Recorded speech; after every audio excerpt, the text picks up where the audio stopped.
So now we will discuss the various important aspects of Indian Independence Act of 1947.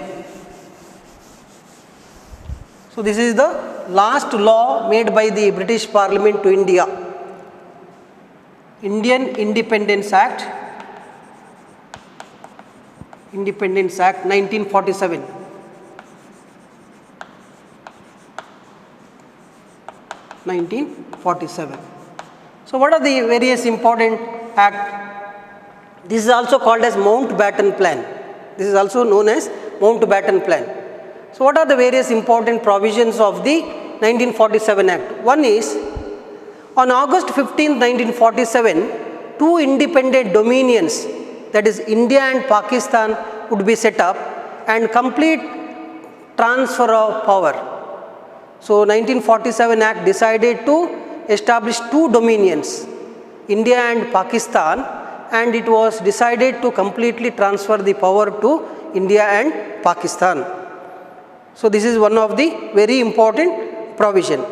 The second provision is to divide the boundary between India and Pakistan. A boundary commission was established under the chairmanship of Sir Cyril Radcliffe. So please remember Sir Cyril Radcliffe. Under his leadership, the Boundary Commission was established. Boundary Commission. Boundary Commission.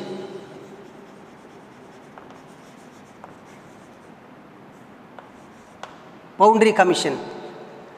So this Boundary Commission, actually it should divide the areas between India and Pakistan.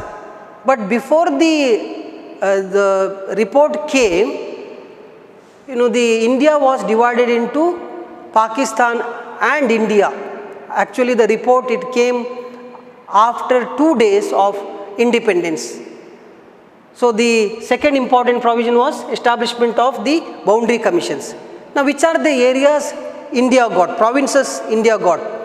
The Indian territories are like Bombay, Madras, United Provinces, Central Provinces, Bihar, East Punjab, West Bengal, Assam, Delhi, Ajmer, Coorg, and all the rest of India, it included the Indian territory. So Indian territory consisted of these various provinces. Which are the territory Pakistan got? Like areas like Sindh, Baluchistan, Sylhet in Assam, and northwestern frontier provinces, all these were given to Pakistan. So in this way, India was divided into two nations. Okay, one the Indian territory and the second one is Pakistan territory.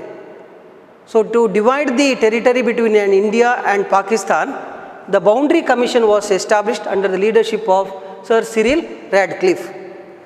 Third important provision of the Indian Independence Act of 1947, the Crown was no longer the source of authority.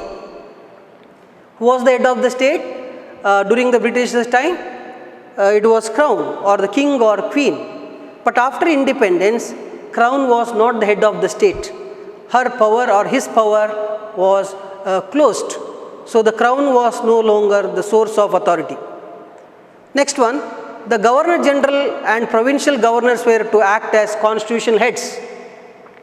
Governor General of India and the governors of the provincial, they were acted as the constitutional heads, and they will continue till we establish our own the president and governors for the state. And the next very important provision of this particular act is the office of the Secretary of State was abolished. We had a separate ministry in the cabinet of British Parliament, that is Secretary for the State, it was abolished. Next important provision is British Crown lost all rights of paramountcy over India and Indian states and Indian states to free to join either Indian Union or Pakistan. You know, paramountcy. So what is paramountcy means? The supreme power of the British crown over the princely states, that was close to an end. It came to an end. The princely states, they were free to join either the Union of India or Pakistan. So according to that, according to their wish, the princely states, they were joined either to Pakistan or India. Then the power in each dominion was transferred to the Constituent Assembly, which became fully sovereign and free to frame the constitutions. So power was transferred to the Constituent Assembly of India and Pakistan, and these Constituent Assembly, they acted like the central legislatures. They had full power of framing the constitution for India, okay, and they had a supreme power to make day-to-day laws also. So this is another important change. And the next one is, until the new constitution was framed, the Act of 1935 would govern the center and provinces. So till the constitution was framed, the 1935 Act will act as the central act for India. So it will govern the center and provinces. So these are the various important provisions of the government Indian Independence Act 1935. So students, please remember, 1947 Act, the various provisions are, already I discussed, it divided India into two nations, and the boundary commission was established to divide the territory between India and Pakistan. The Crown's power was abolished, and the Secretary for State post was cancelled. The Governor General and the Governor of the Governor, they will act as the head of the provinces and the central governments. So all these are the various important provisions of the Independence Act of 1947. So this is, again, it is important. This can be asked for 5 marks. Now, with the passage of 1947 Act, Pakistan became an independent state. But very unfortunate thing is that how Pakistan was created. Pakistan was created on the communal basis. The people they were murdered, they were raped, and also there was lots of migration between India and Pakistan. So this is the how India it got independence, and the Indian Independence Act was passed. Now next important topic in this chapter, that is the interim government. So what is this interim government means? The interim government is a temporary establishment which was made to transfer the power from the British India to the Indians and Pakistan. So interim government, it was established,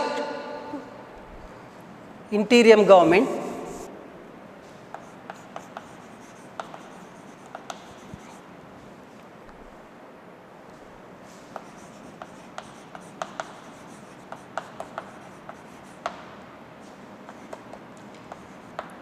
this interim government, it was established on September 2nd, 1946. So what is the responsibility of interim government? Interim government, it has assisted the transition of India and Pakistan from British rule to independence. So it assisted to transfer the power from British India to the Indians and Pakistans. Constituent Assembly of India itself, it acted like a interim government of India. The Constituent Assembly of India,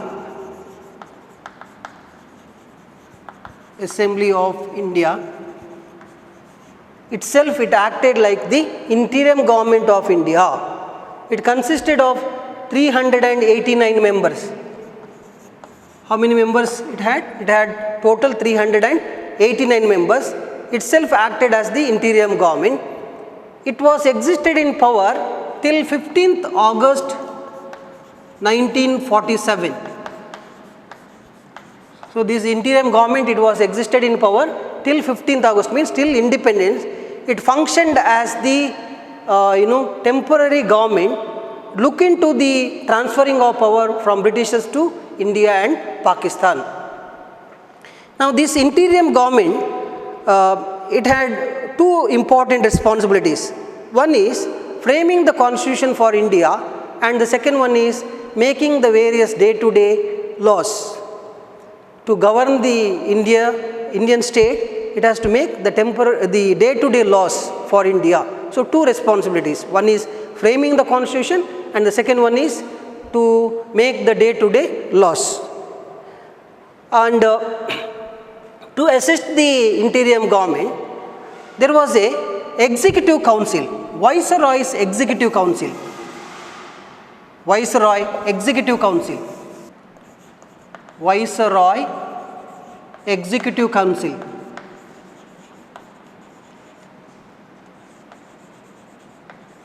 Viceroy Executive Council transformed into a council of ministers. It was transferred into a council of ministers. It served as the executive branch of the interim government. So the Viceroy Executive Council, it transformed into a council of ministers, and it acted as the interim government. It acted as the interim government, or it acted as the executive branch of the interim government. Pandit Jawaharlal Nehru was the vice president of the Executive Council, who was bestowed with the power of Prime Minister.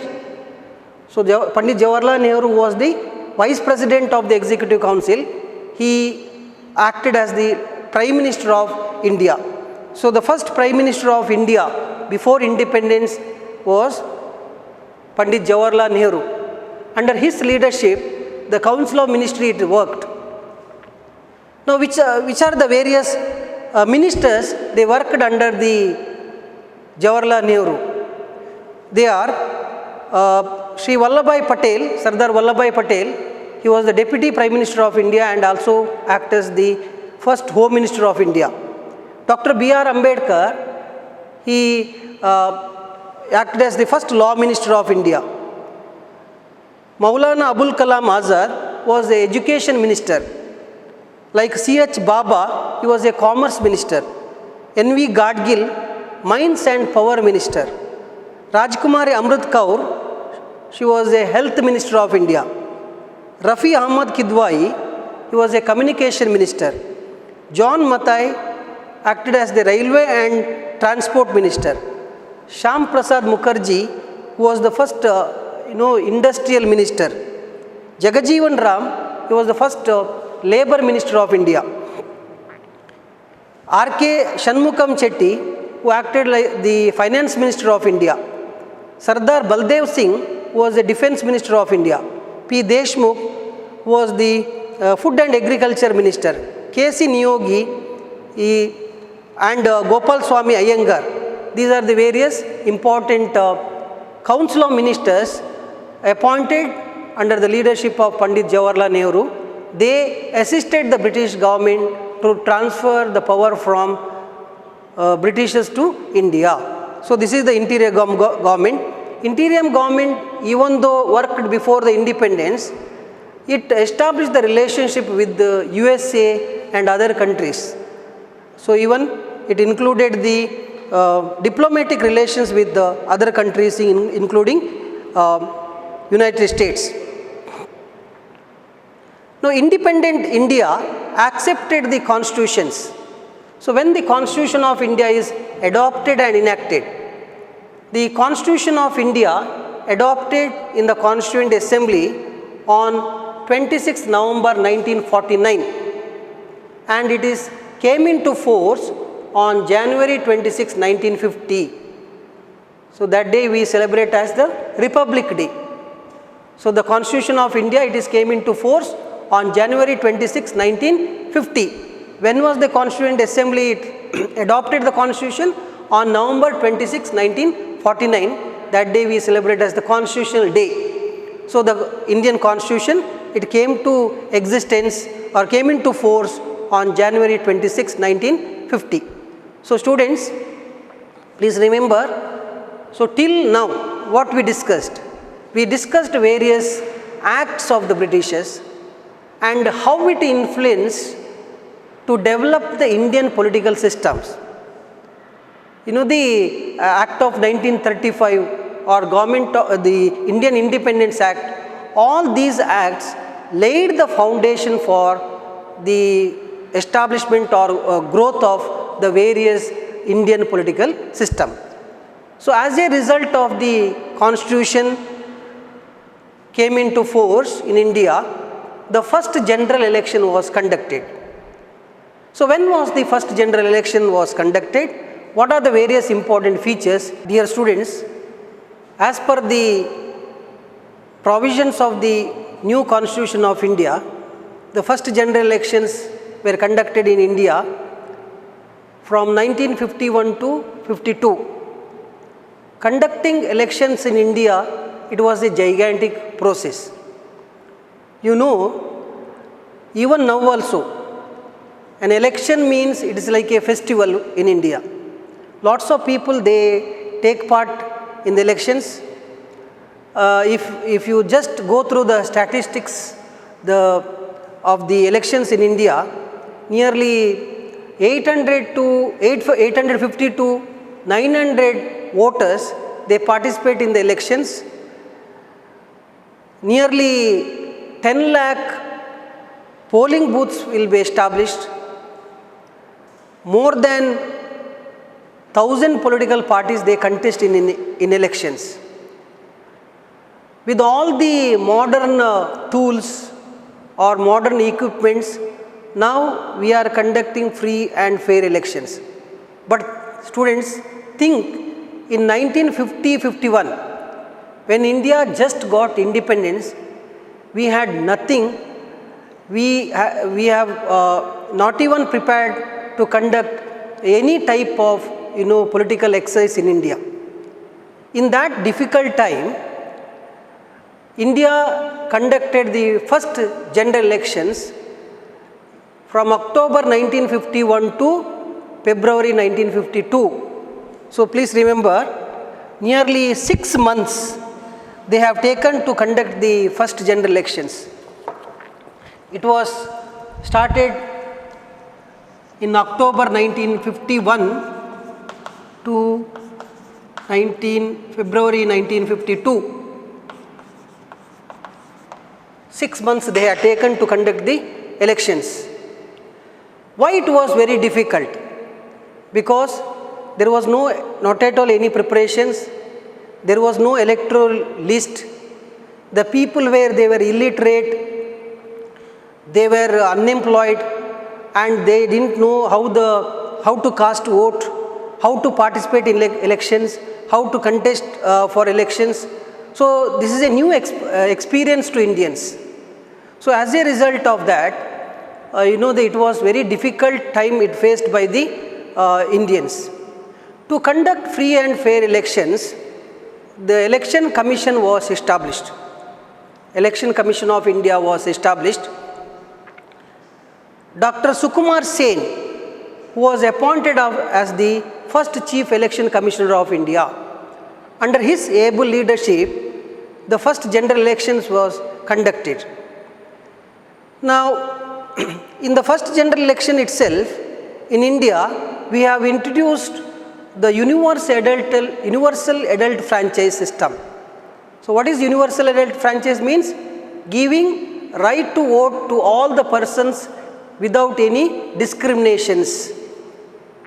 So that itself, it is introduced in the first general election itself. Most of the countries, they introduced the restricted elections in the beginning of their democracy. Later on, they adopted the universal adult franchise. But in India, in the first election itself, we have introduced the universal adult franchise. We have not made any discrimination on the basis of gender, caste, color, creed, or on any other basis. So that is a very important milestone in the elections of India. The second important principle we adopted is one man, one vote. One man, one vote principle was adopted. So, whether he is a rich person or poor person, that doesn't matter, he will get only one vote. Whether he is a employed or unemployed, whether he is educated or uneducated, every person in India, they were getting only one vote. That principle were adopted in the first general elections. Now, why the first general election are they are gigantic process? Why it was historical event? Because there are certain facts itself. It says that these are the historical event it had taken in India. If you see the facts, for how many seats the elections are conducted. Total, there were total 489 seat. For 489 seat, the elections were conducted. So the Lok Sabha of India, it consisted of total 491 members. Out of that, 2 members were nominated. For 489 constituency, the election was conducted. And nearly 176 million, means 17.6 crores of people, they were the electorates. Nearly 17.6 crores of people, they were registered as the electors. Out of that, nearly 105.5 million people, they casted their votes. So nearly 10.5 crores of people, they casted votes in the first general elections. How many polling booths were established? Nearly 2,24,000 polling booths were established. 45% of people, they exercised their votes in the first general elections. Nearly 70 political parties, they participated in the elections, and nearly 1,800 candidates, they contested for the first general elections. All these facts which says that the first general election, it is a gigantic process, and also it is a historical event, it took place in India. So under the leadership of Sukumar Sen, we have successfully conducted the first general elections, even though with lots of difficulties. What is the result of the first general elections? Indian National Congress emerged as the largest party in the Indian Parliament. It won nearly 364 seats with 45% of votes sharing. Communist Party of India, it won nearly 16 seats with the 3.29% of votes. Bharatiya Janasangha, it won 3 seats with the 3.6% votes. Akhila Bharatiya Hindu Mahasabha, it won 4 seats with the 0.95% of votes. Independents, they played a significant role in the first general elections, and they won 37 seats with the 16% of votes. Kisan Mazdoor Praja Party, they won 9 seats with the 6% of votes. Like that, various political parties, they contested elections and they won the seats. And out of the all political parties, Indian National Congress Party emerged as the majority party in the parliament, and it became a first ruling party of India. So what is the result of, if we review the election results of the first general elections, what we can understand is that the Congress emerged as the most popular political party in the country. Indian National Congress, it emerged as the most popular political party. It managed to bag 74.5% of seats in the Lok Sabha. Even though it got 45% of votes, but in terms of seats, if we calculate, nearly 74.5% of seats it won, nearly 364 seats out of 489 seats.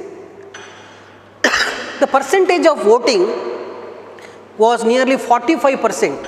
In the first general election itself, 45% people, they participated in the elections.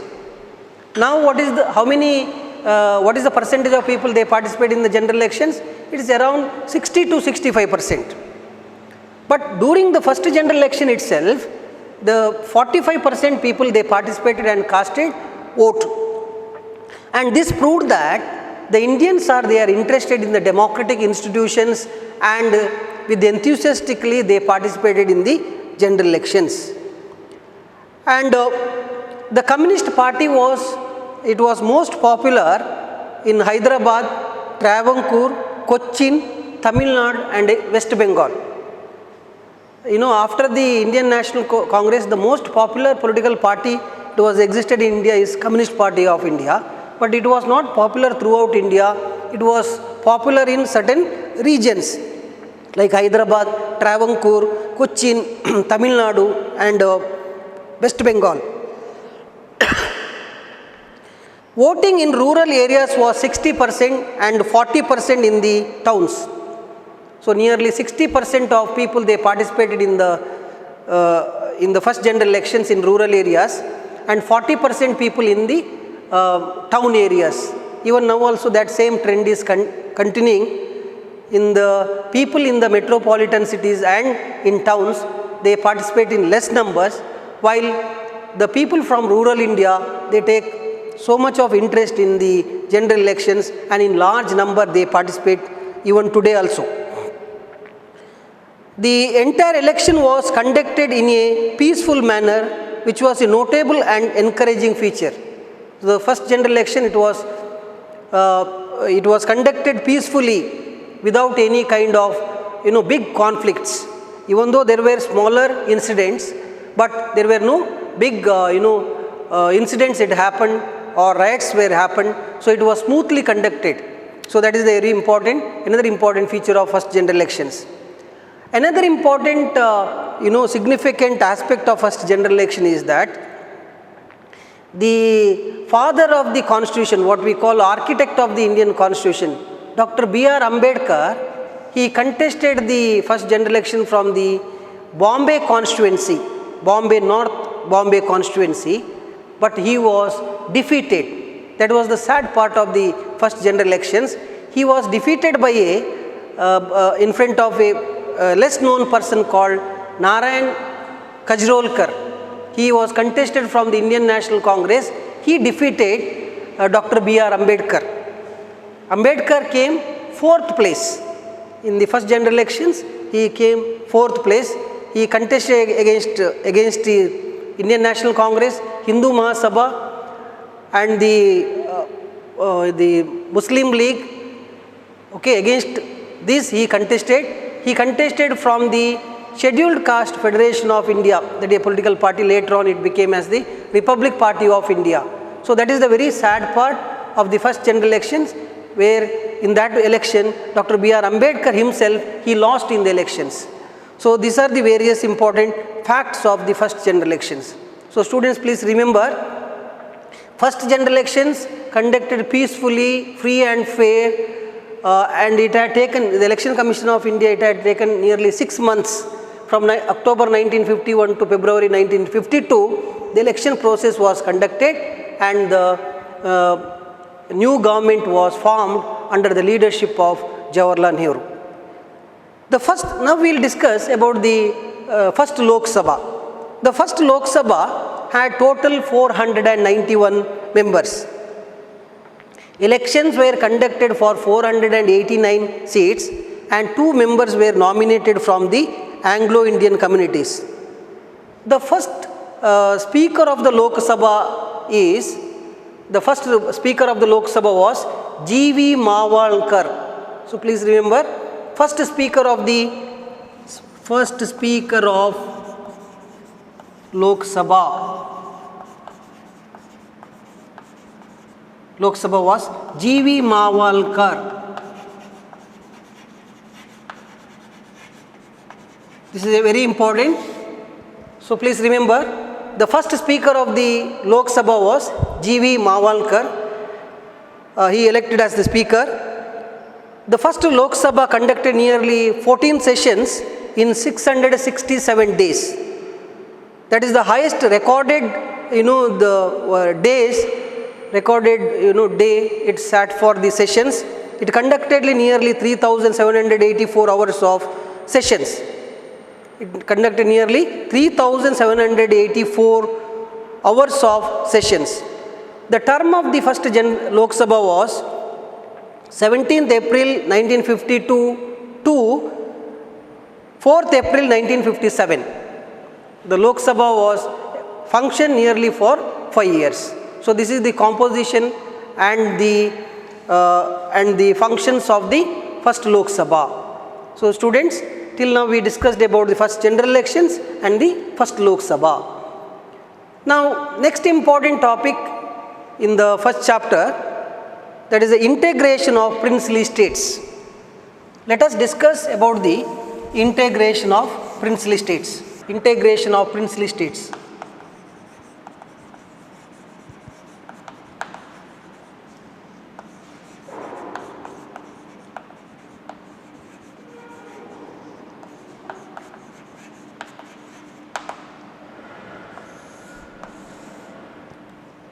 Students, when the Britishers they were ruling, as you know that there were two political systems were existed.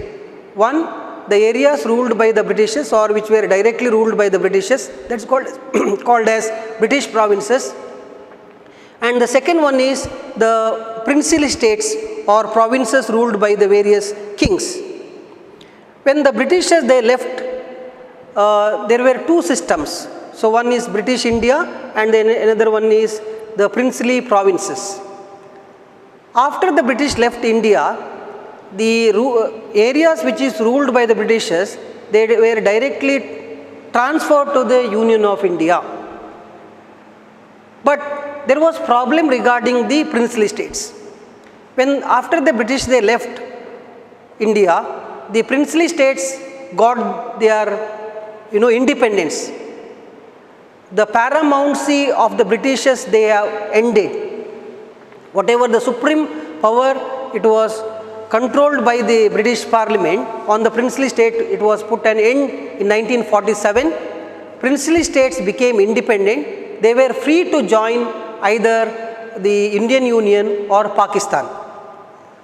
So with that background, certain princely states they decided to join to Pakistan, and certain princely states they decided to join to Indian Union.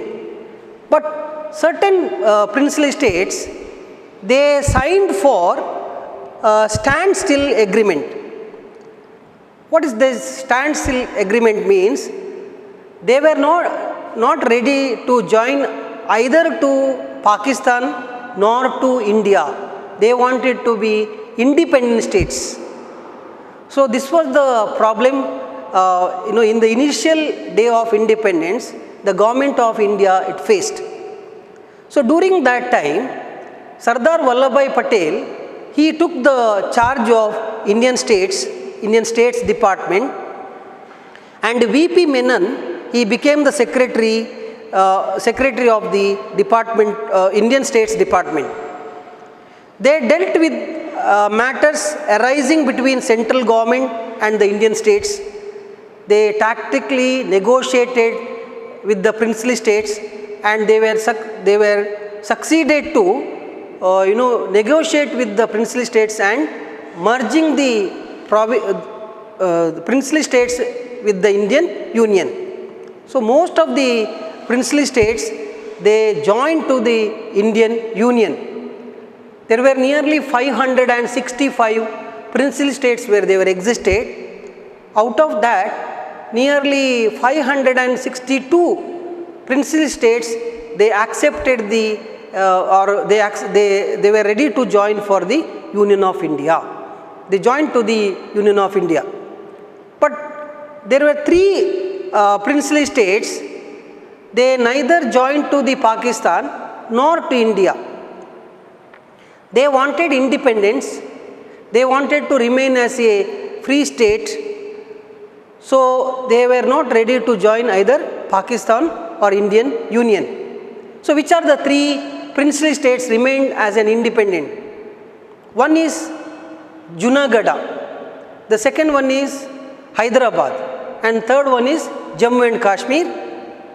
There were certain problems. So Sardar Vallabhbhai Patel and V.P. Menon, they were not succeeded to persuade the princely states to join India. Now, to join the Indian Union, the princely states, they signed a agreement. That agreement is known as Instrument of Accession. So, it is a instrument of accession. What is an instrument of accession?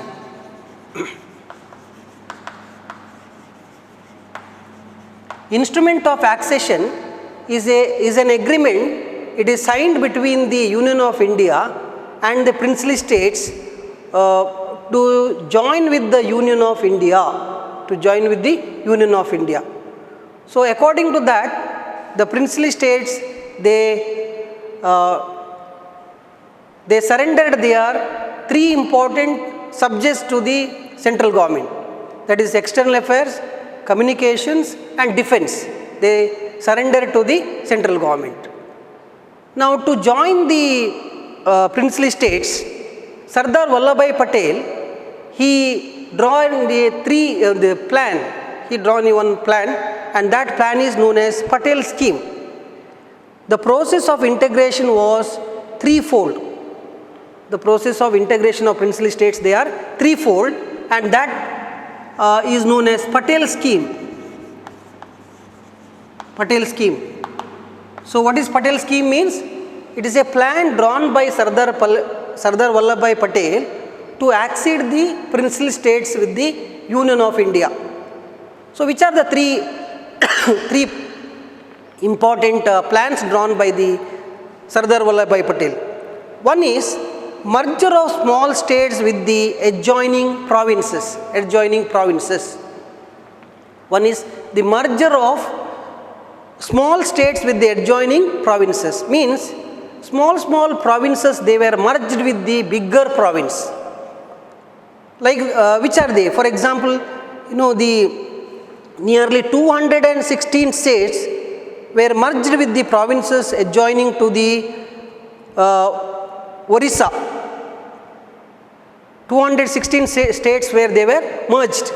Out of that, 24 states they were merged with the Orissa, 14 states they were merged with the central provinces, and Puducherry, it was merged with the Madras. So, first scheme in the Patel scheme is merger of small states with the adjoining provinces. Students, please understand, there were small provinces in India, very small provinces. These provinces they were not suitable to independently administer or establish as a state. So, what Patel proposed is, he proposed to merge the smaller provinces with the larger provinces. So, nearly 24 states, smaller states, they were merged with Orissa, 14 states they were merged with the central provinces. So, that is one important scheme. The second one is called as grouping of small states. Grouping of small states. So, they were established a group of small states. Like for example, the Union of Saurashtra, Patiala and East Punjab. These were merged and grouped into a small states. So, that is the second one, grouping of small states. Many small states grouped themselves to form a big state. They formed themselves to form a big states. That is the second scheme of Patel scheme. Third one is integration into chief commissioners provinces. When the Britishers they were ruling, chief commissioner provinces were existed. About 61 states which were small and backward were converted into centrally administered areas known as chief commissioners provinces. They were very backward and also very small states, they were converted into a chief commissioners provinces. Which are the chief commissioners provinces? Like we had they are called as Part C states, Himachal Pradesh, Ajmer, Coorg. These were called as the chief commissioners provinces. So Patel scheme introduced the three schemes. One is known as the merger of small states with the adjoining provinces. Second one is grouping of small states, and the third one is integration into chief commissioners provinces. So these are the three important provisions of the Patel scheme. Is it clear? So next one, accession of Junagadh and Hyderabad and Kashmir. Next important topic is, I told that when the integration of states were taking place, three states, they were not ready to merge with the Union of India. They were Junagadh, Hyderabad and Kashmir. Now how it was acceded to the Indian Union? First one I will discuss about the Junagadh. Now Junagadh was ruled by a Nawab called Muhammad Khan. Muhammad Khan, he was ruling the Junagadh. Muhammad Khan actually interested to join his province with the Pakistan. He was interested to merge his province with the Pakistan. But people they opposed it. People were not ready to join with the Pakistan government. So when people opposed the decision of the Nawab, the plebiscite was conducted. Most of the people, they gave the support to join the Junagadh into the Union of India. So as a result of that, the Junagadh was merged with the Union of India, and the Nawab of Junagadh, he fled into Pakistan. So as a result of that, he fled into the Pakistan. So this is the way in which Junagadh was merged with the Indian Union. It was merged in the Saurashtra, or now it is a part of Gujarat. So Junagadh, which was ruled by Muhammad Khan, when he was interested to join his territory with the Pakistan, people opposed it. Plebiscite was conducted, and as a result of that, Junagadh was merged with the Union of India. So this is the one way the Junagadh was merged with the Union of India. The second one is Hyderabad. So Hyderabad, it is the largest and biggest province. It was existed during the British time. It is the largest princely state. It was ruled by Asad Usman Ali Khan, a Nizam called Asad Usman Ali Khan. He was ruling the Hyderabad province. He signed an agreement with the Union of India. That agreement is called a standstill agreement. Means to maintain the status of Hyderabad, neither to join to Pakistan nor to India, he signed an agreement called standstill agreement. So according to that agreement, Nizam of Hyderabad was not ready to join either to Pakistan or India. So in 1947, the Indian government felt that independent Hyderabad would pose security threat. So there was a problem in almost all the princely states when they joined to the Union of India. In the midst of the country, only one province which remained as an independent, that was Hyderabad. The leaders of India, they thought that it will create a problem in the future. And in between, what happened, the Hyderabad Nizam's army was there, and that army was known as Razakars.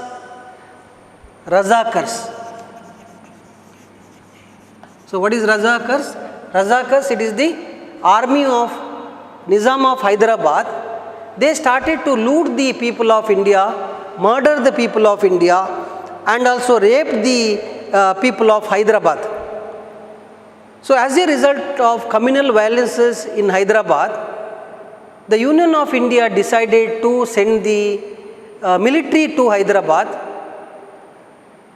and the Indian army, it had conducted a police raid in Hyderabad and defeated the Nizam of Hyderabad, and it is called as the Operation Polo.